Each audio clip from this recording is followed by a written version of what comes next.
Melhor para pregar era o vídeo, né? E, na verdade, nós somos amigos. O Dídio foi meu primeiro amigo, de verdade, porque eu vim para Cristo com 20 anos e ele que ainda, né?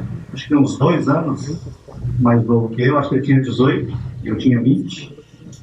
E mais tempo.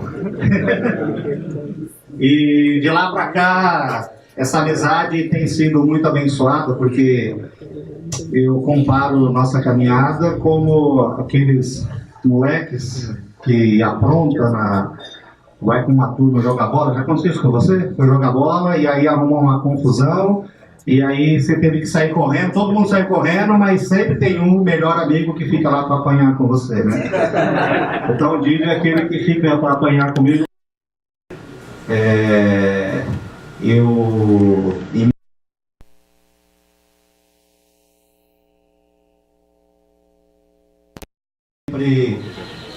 Quando praticamente todos desistiram de mim, né? Eu sempre tinha um amigo lá que disse: não, eu vou apanhar com você aqui, tá bom?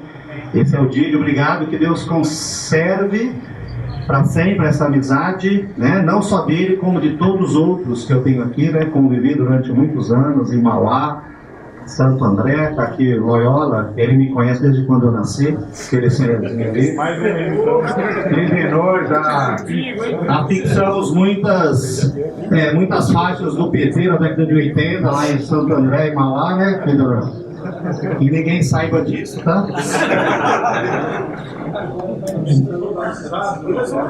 Fomos avisados, exatamente. Deveríamos ter ficado de molho muito tempo na água para pagar os pecados, né?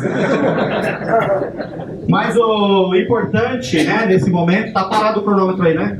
Roda não, hein?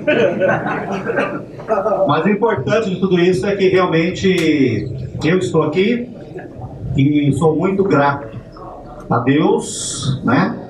Muito grato também pelos organizadores, né? Que me convidou e me deu aí essa oportunidade, né? Junto com os irmãos, de revê-los, né? E até de vir aqui para falar um pouco, né? De como eu enxergo um servo no reino. Tive alguns anos numa edição, não sei se chamava Enos, lá em Cabreúva. Foi quando eu conheci o Renato, né? Um dos palestrantes, a quem eu aprendi a admirá-lo. Ele não sabe disso, né? Mas falei um pouquinho para ele hoje, né? E naquela ocasião, acho que eu, ele e o Alex, né? Nós palestramos. E hoje estou aqui novamente, né? Com todos vocês, para falar sobre esse tema, né? Que é na engrenagem do reino, família, não é isso? Criação de filhos, esposa. Também existe uma função, né? Uma função de servo, não é isso? E, assim, na teoria, falar sobre um servo de Deus na igreja, com 30 e tantas congregações, é muito gostoso. Não tenha dúvidas, né? É muito bom, soa muito bem, assim como de fato é a Bíblia, né? Mas nós não podemos esquecer, né? Que aquele anjo disse para João, né? Um servo de Deus lá na ilha de Patmos, lá em Apocalipse, né? Ele disse para ele a respeito da Bíblia, a respeito da verdade, a respeito do livrinho, né? E ele disse, né? Vá, pegue o livro aberto que estava só na mão do anjo, que se encontra de pé sobre o mar e sobre a terra. Assim me aproximei do anjo, lhe pedi que me desse o livrinho, e ele me disse: pega-o e coma. Ele será amargo em seu estômago, mas em sua boca será doce como o mel. E é justamente isso que acontece quando nós tratamos sobre esse assunto. Porque ser servo de Jesus Cristo, ser servo uns dos outros, falar sobre este assunto realmente é uma delícia. não é? Na nossa boca é como mel, mas o difícil não é isso. O difícil é justamente após, né? É no dia seguinte, é na segunda-feira, né? Esse é o difícil, é você realmente viver isso. E isso realmente é um fato complicante, né? De muita complicação na nossa vida, porque isso vai de encontro com a nossa cultura e, infelizmente, muitas vezes contra a cultura da própria congregação onde nós estamos envolvidos. Há 31 anos, passei por algumas congregações, né? Trabalhei como evangelista remunerado, sei lá, 7, 8 anos, nessa turma aí de Mauá, né? Trabalhei voluntário como evangelista por 2 períodos lá em Artur Nogueira, né? Mantenho contato, relacionamento com muitos irmãos que trabalham remunerado, tempo integral ou não, irmãos que têm ministérios específicos, mas uma coisa eu acho que é claro, é óbvio para todos nós, e os irmãos aqui, um pouco mais vivido e experiente, vai concordar comigo, né? Isso é muito óbvio. O entendimento, aquilo que eu entendo, a configuração, o modelo, aquilo que me inspira, que me encoraja para se tornar um servo verdadeiro, precisa de muitos ajustes. E esse é um assunto que eu não sei se você tem o hábito de conversar sobre isso, né, com outros irmãos, sobre a sua vida pessoal e o que você está fazendo em relação a isso. Mas, de fato, se tornar um servo de Jesus, um servo uns dos outros, é algo que exige muito, né? Muito mais do que as palavras, porque nós precisamos lutar com toda uma tendência, né? Natural, humana, de ser servido, e muitas vezes, infelizmente, até na nossa própria congregação, essa cultura não é muito valorizada, tá bom? Então, nós vamos falar sobre isso um pouco, tá bom? E vai ser um pouco rápido, porque talvez o conteúdo que eu estudei, planejei aqui, organizei para a gente falar, não dê tempo, tá bom? Mas eu gostaria de falar então sobre 4 pontos, tá bom? E eu vou começar com um modelo de congregação que nós podemos nos espelhar no sentido de ter uma referência, tá bom? É óbvio que as igrejas do primeiro século não nos servem como modelo. Os próprios apóstolos, os próprios discípulos lutaram contra aquelas tendências naturais e culturais daquelas congregações, não é isso? Nem Jesus aceitou, né, aquelas congregações como elas estavam, pelo contrário, ele trouxe muitos ensinamentos para que aquelas congregações se tornassem a igreja ideal. Né? Não temos a congregação ideal. A congregação ideal está no modelo de Jesus, é o modelo que ele ensinou através do Espírito Santo, né? A partir de Atos capítulo 2, lá em Pentecostes, quando se deu início à igreja. O Espírito Santo então terminou aquele trabalho, né? E vem ainda terminando até hoje esse trabalho que Jesus começou com os apóstolos, que foi o alicerce da igreja. De lá eles espalharam o evangelho mundo afora. E a partir daquele momento, você abre a sua Bíblia em todos os livros do Novo Testamento, todas as congregações, e o que você vê é correções, ajustes. Amém? Concorda comigo? Ajustes que eles precisavam fazer. E hoje nós? Hoje nós também precisamos, de alguma forma, sair da nossa zona de conforto e fazer também os nossos ajustes. Porque muitas vezes nós não estamos ainda, muitas vezes não, com certeza, né? Estamos aquém daquilo que Ele gostaria para a nossa vida, né? Então vamos falar um pouquinho sobre o modelo de uma que tem aí uma referência para nós. Queria falar em segundo lugar sobre então esse modelo ideal. O modelo ideal é o modelo como as coisas devem funcionar, tá bom? E você vai comparar então com a sua congregação para ver se ela está produzindo servos, correto? Então vamos falar um pouquinho sobre Corinto. A igreja de referência, primeiro ponto é Antioquia, a segunda é Corinto, não é isso? E em terceiro lugar vamos falar sobre embaixadores de Cristo, que é o que nós somos, né? Representantes dele, que é o maior servo de todos, o menor de todos, né? É como ele se colocou, e o maior servo de todos, né? E aí, por último, eu queria concluir fazendo um desafio para você, que é o desafio de realmente ser um servo de Jesus. Amém? Vamos falar então sobre isso, tá bom?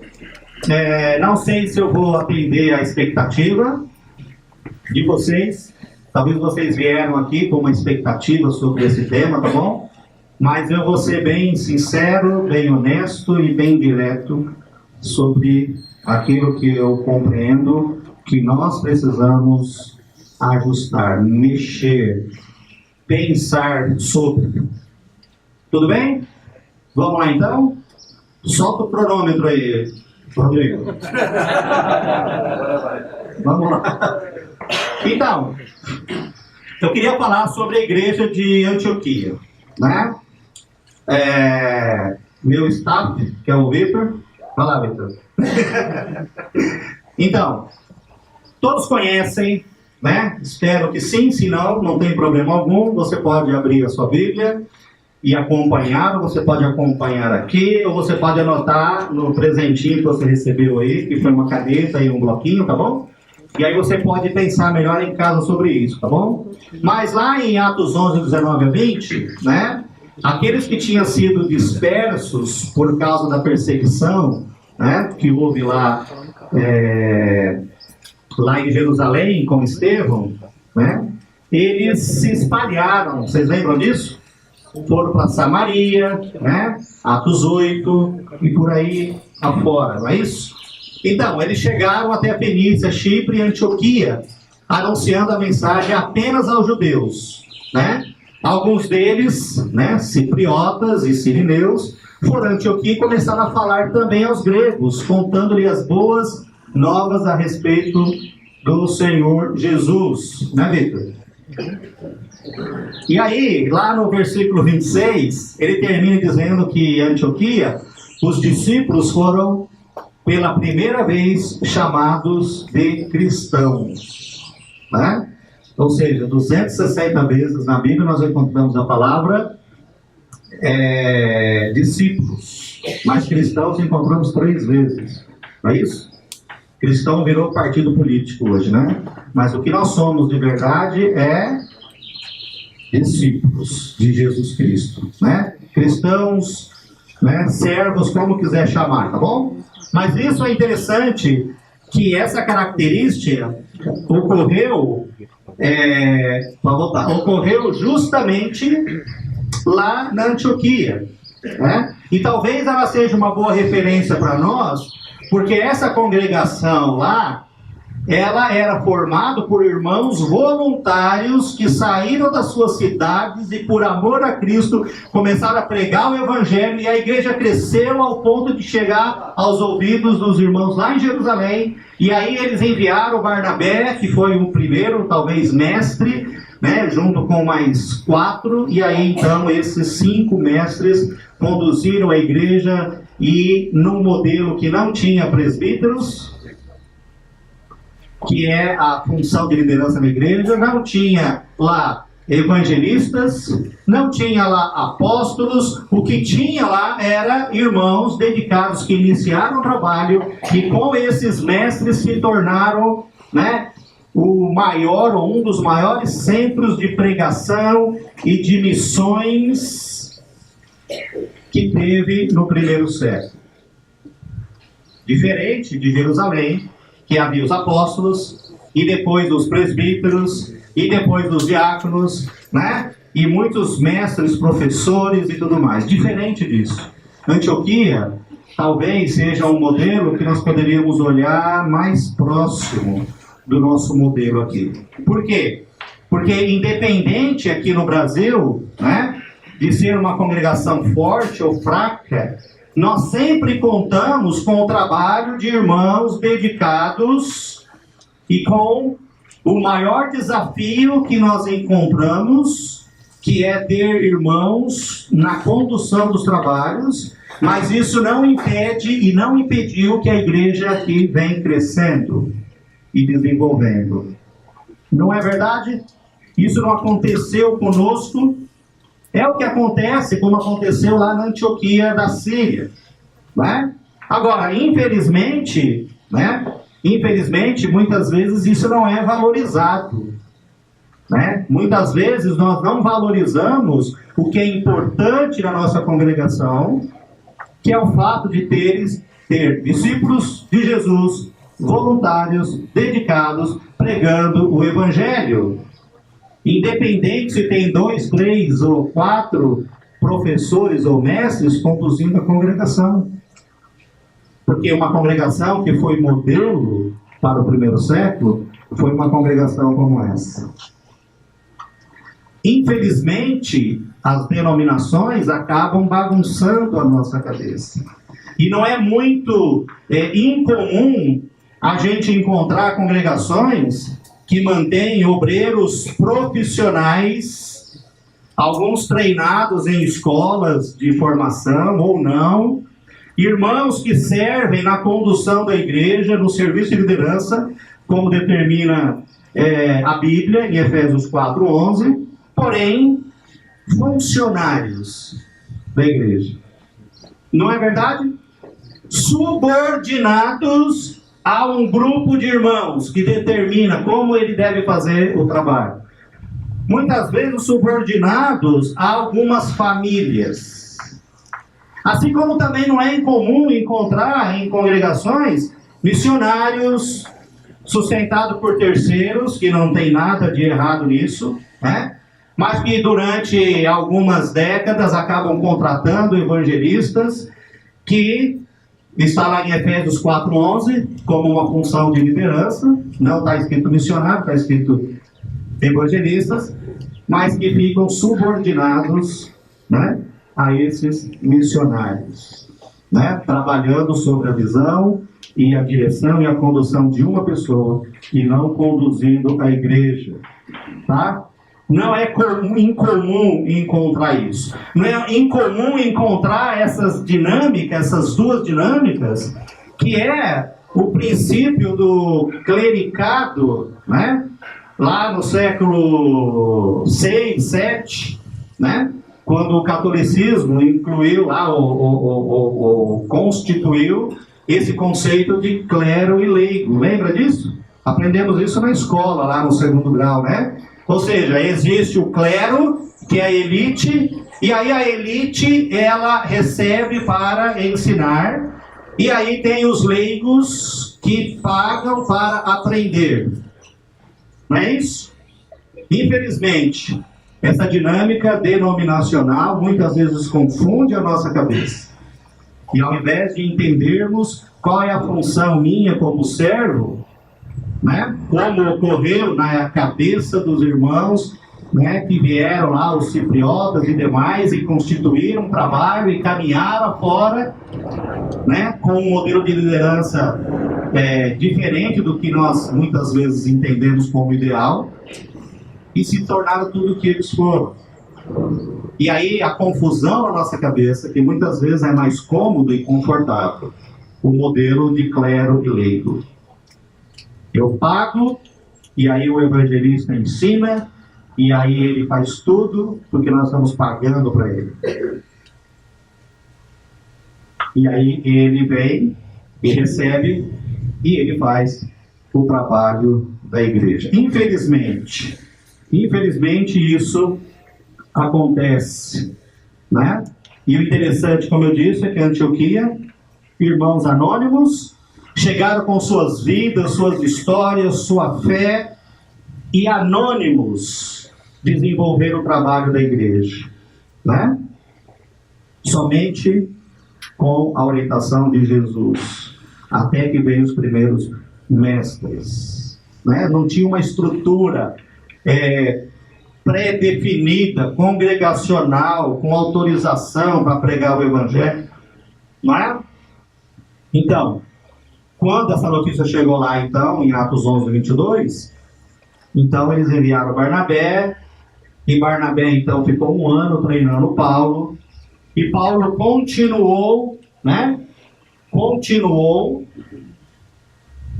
desenvolvendo o trabalho, ensinando outras pessoas, né? Chegou ao ponto de encontrar Timóteo, ensinar Timóteo, treinar Timóteo, e quando escreveu para Timóteo, disse para ele: e as coisas que você me ouviu dizer na presença de muitas testemunhas, confie a homens fiéis, que sejam também capazes de ensinar a outros.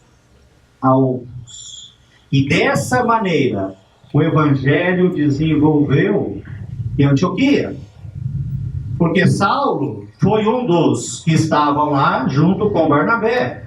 E foi isso que ele saiu fazendo quando ele saiu na sua primeira viagem missionária, porque o Espírito Santo separou justamente Saulo e Barnabé e disse: eu quero isso aqui em outros lugares. Então vocês vão agora levar. E eles saíram ensinando o que eles sabiam.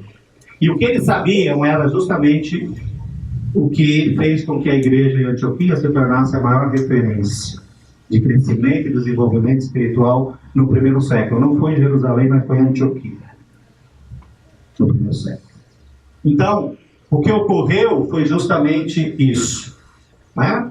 Então, eu ensino para alguém que seja fiel, idôneo, porque essa pessoa vai ensinar para outro, que vai ensinar para outro. E não foi de forma diferente que a igreja desenvolveu. Depois de tempos, a partir dessas viagens missionárias, Paulo chegou a Corinto. Passado um tempo, Paulo escreveu para os coríntios também, né? Igreja já estabelecida. Nos versículos 12 e 17 do capítulo 12, já estou no segundo ponto, capítulo 12, você pode ler inteiro, né? Mas lá no versículo 12 e 17, né? Diz que foi Deus quem coordenou as partes diferentes do corpo. E lá no versículo 18, né, ele diz que Deus dispôs cada um dos membros do corpo segundo a sua vontade. Isso é vontade dele, né? Se todos fossem um só membro, né, onde estaria o corpo? Não é verdade? Então, há uma diversidade. No versículo 24, a fim de que não haja divisão no corpo, mas sim que todos os membros tenham igual cuidado uns pelos outros, né? Ou seja, essa diversidade que forma um corpo unido, coeso, foi uma visão que eles não pegaram, eles não entenderam isso, porque a diversidade da igreja lá gerou uma concorrência. Ao invés da diversidade gerar uma cooperação, né? O que virou foi uma concorrência, porque eles não estavam assimilando isso. Lá no versículo 21, então, né? Ele diz: o olho não pode dizer à mão, não preciso de você, nem a cabeça pode dizer aos pés, não preciso de você. Não tem como falar isso. Ou seja, de alguma forma, que eu não entendo qual é a forma, todos escolhidos por Deus, todos têm um dom. Todos têm algo que pode oferecer. Todos têm. E é isso que cada um tem para oferecer, junto com o que o outro tem para oferecer, é que nós conseguimos formar uma unidade. Conseguimos formar um grupo coeso, um corpo perfeito, Jesus a cabeça, cada um na sua função. Esse é o ideal. É isso que Jesus queria, é isso que os apóstolos entenderam e o que eles queriam, era isso que era ensinado, né? Ou seja, as nossas diferenças devem trabalhar ao nosso favor, pois na igreja as nossas diferenças trabalham contra. Porque se você pensa diferente de mim, eu vou fazer questão de agora em diante não te convidar para essa reunião. Porque você vai me dar trabalho, você vai me atrapalhar. Entendeu? Quando eu vejo diferenças, e deveria ver essa diferença, então, é para trabalhar a favor, porque ela coopera, porque Deus, de alguma forma que eu não entendo, tem uma função que completa e me completa, e essa função está em você, e eu preciso descobrir isso, eu preciso me envolver com você, eu tenho que fazer amizade com você, eu tenho que saber o que você tem para me oferecer, o que você pensa, como você se encaixa, mas, infelizmente, as diferenças nos distanciam, ao invés de nos aproximar. E sabe o que acontece como resultado disso? É o que estava no próximo, ou nesse aí, Vitor?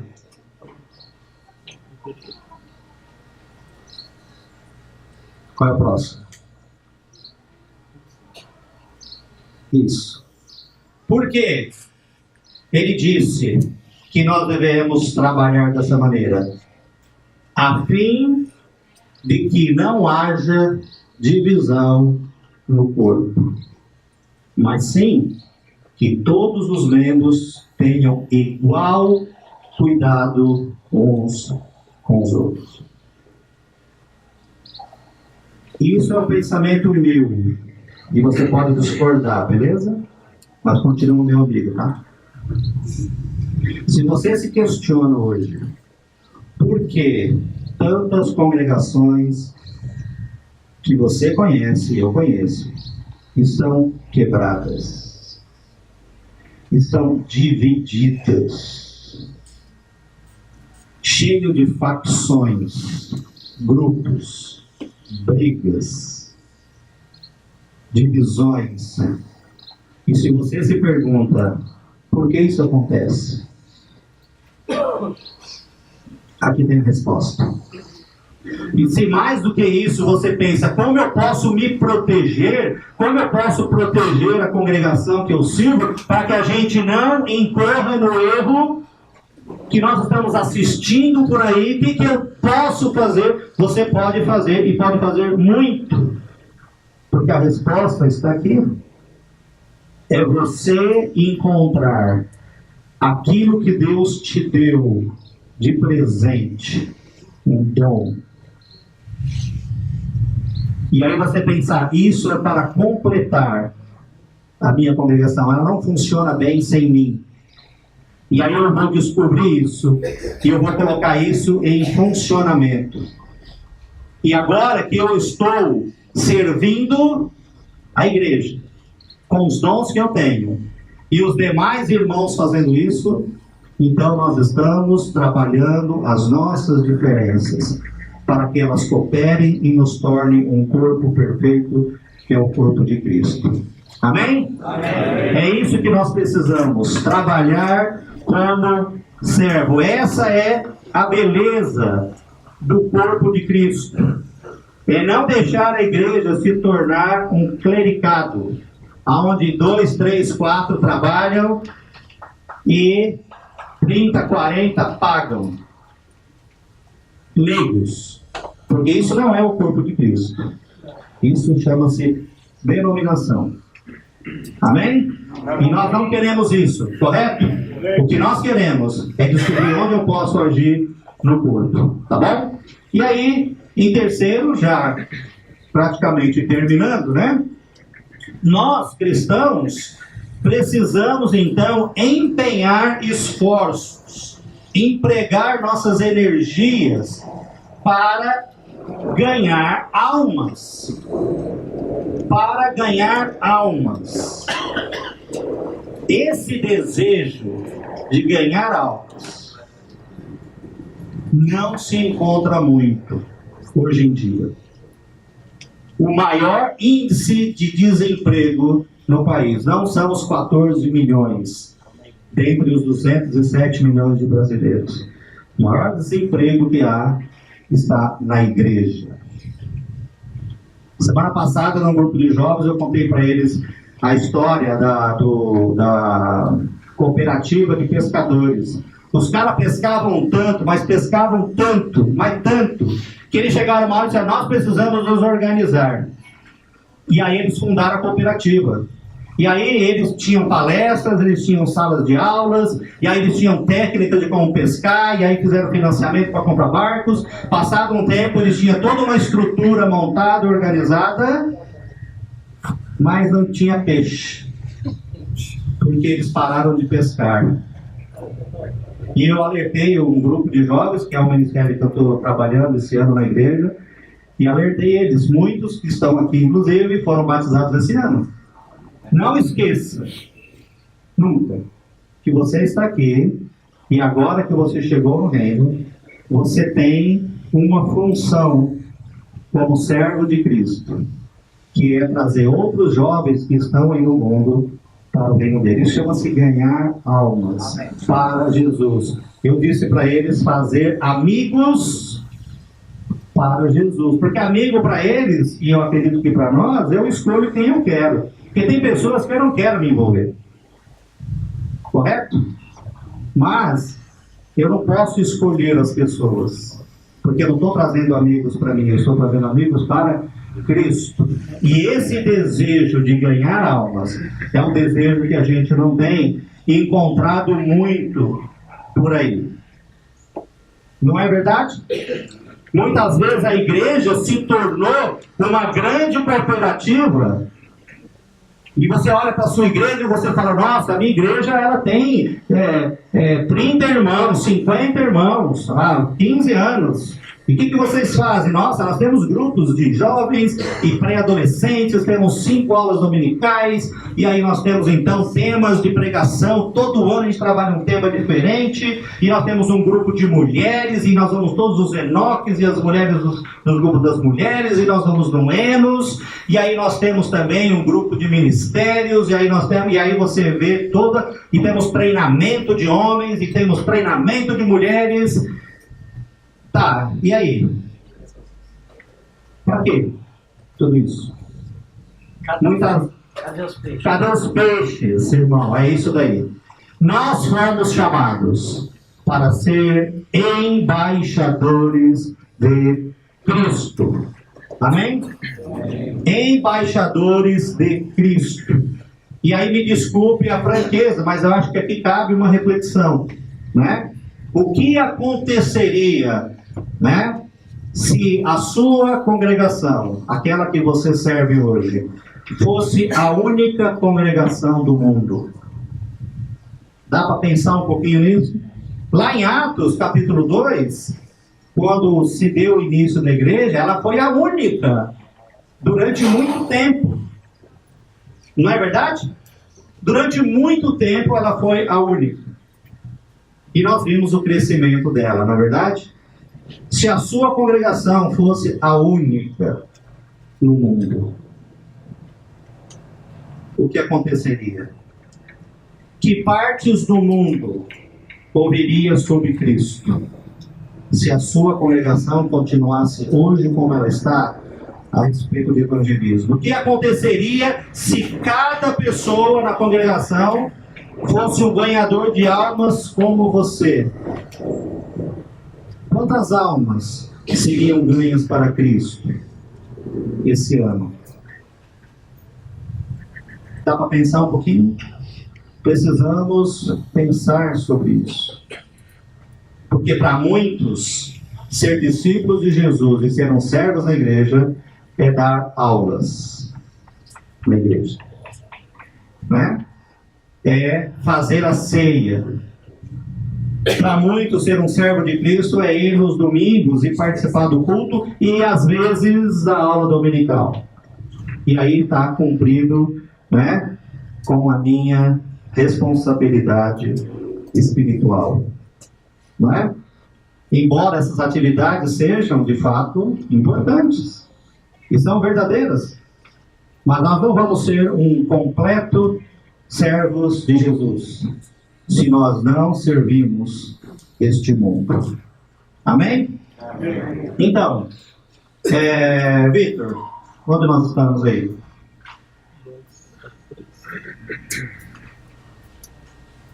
Sim.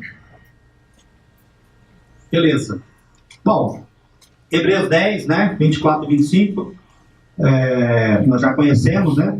Nós precisamos estimular o amor e as boas obras, correto? Não deixemos de congregar, precisamos congregar, beleza? Tá, mas é mais do que isso, né? Vai lá, Vitor. É mais do que isso. Precisamos, como servos também, ir ao mundo e trazer mais pessoas para Cristo. Amém? Bom, terminando então. Já deu horário aí? 5 minutinhos. Passei 5 ou tenho 5? Não, tem 5. Tem 5, então tá bom.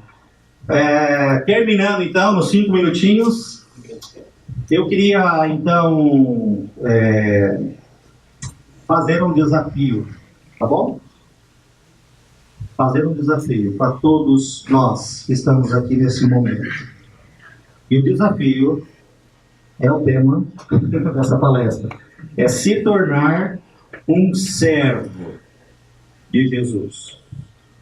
E eu queria ler alguns versículos que está em Marcos, no capítulo 10, no versículo 35 a 45, tá? Só para colocar em contexto, lá em Marcos 10, o Tiago e o João, eles queriam um trabalho importante no reino. Chamaram Jesus e disseram: olha, nós queremos, né, sentar à direita, à esquerda, queremos estar aí na elite, nós queremos ser os caras, né? Os outros 10 se sentiram ofendidos, se sentiram magoados, né? Nos dias de hoje, talvez pensaram: pô, esses dois são traíra, como é que esses caras estão com a gente, todo mundo junto, e agora ele vai lá pro mestre, ele quer ser, né, o especial, né, o cara, né? E aí, interessante que Jesus não negou que havia lugares de honra no reino. Você lembra disso? Você pode ler aí agora. Jesus não negou que havia lugares de honra, né? Ele disse, na verdade, que esses lugares estavam reservados pelo Pai para aqueles que realizassem grandes obras. E aí questionou eles: vocês vão realizar grandes obras? Vocês vão tomar o cálice que eu vou tomar? Não é isso? E aí então fica para nós aqui um desafio. E o desafio é que nós sejamos grandes no reino. De que maneira? Né? Pelo menos 3 coisas a gente pode ver então nesse trecho. A primeira é que a grandeza, porque Jesus disse que o servo é grande, né? E nós somos grandes quando nós servimos. A grandeza, ela é formada no servir. É quando nós somos servos dele, nós servimos, é que nós nos tornamos grandes. Porque o mundo pensa ao contrário. As denominações pensam ao contrário. Eles pensam que você é grande de acordo com quanto as pessoas te servem. Porque as denominações têm um estacionamento privilegiado para o pastor. Não é isso? E ele tem uma cadeira de honra. E as pessoas se submetem a ele. E as pessoas não tapinham nas costas. Ele é o que é mais cumprimentado. Por quê? Porque nós aprendemos com o mundo que a grandeza está em ser quantas pessoas me servem. Aí eu te digo qual é a sua grandeza. Mas Jesus disse não. A grandeza, ela é formada no servir. E Ele quer que todos nós sejamos grandes. Amém? Amém? De que maneira? Servindo, exatamente. Segunda lição, para terminar aí, tem 3 só. É que a grandeza, ela aceita sacrifícios, né? O Tiago e João acharam que a esperteza deles seria um atalho para a grandeza, sabe? Eu acho que eles eram brasileiros, né? Queria dar um jeitinho, né? Daquele jeitinho brasileiro, né? Mas Jesus reprovou a atitude deles e disse: vocês podem suportar o cálice? Eles acharam que podiam. De certa forma, não como Jesus, Mas em Atos 12, 1 e 2, Tiago, e lá em Apocalipse 1 a 9, eles beberam o cálice. Tiago foi morto à espada e João foi exilado e morto. Sabe qual o motivo? Aceitaram a função de servo no Senhor. E isso custou a vida deles. Porque grandeza requer desafios e aceita sacrifícios. E em terceiro e último, o nosso padrão de grandeza é o nosso Senhor Jesus. Amém? Não é o seu irmão do lado. Ele não é padrão. Nenhum de nós somos padrão. Podemos encorajar uns aos outros, ao amor e às boas obras. Né? Ah, mas os irmãos não fazem. Eu não vou fazer. Correto? Nós somos em 30. Só eu levanto a mão para fazer? Então eu não vou fazer. Porque se fulano que tem dom não quer, se fulano só vem aqui passear, eu não vou fazer. Por quê? Porque eu estou me comparando com outras pessoas. Mas o modelo, o padrão para a grandeza em servir é Jesus. E ele usou o próprio exemplo dele para mostrar que ele era realmente, né? E que o trabalho daqueles que receberiam os tronos era o trabalho que ele fez. E ele disse: eu vim para servir e não para ser servido. Amém? Usou a si mesmo como um modelo para que todos nós pudéssemos seguir. Amém? E a última coisa que eu queria dizer para vocês nessa manhã é isso, né? Se iremos ser ou se estamos sendo servos nessa engrenagem do reino, precisamos seguir o exemplo do nosso Senhor Jesus Cristo. Amém? Que Deus nos abençoe, que Ele nos encoraje e que nós possamos realmente aceitar esse desafio de ser um servo do Senhor Jesus. Amém?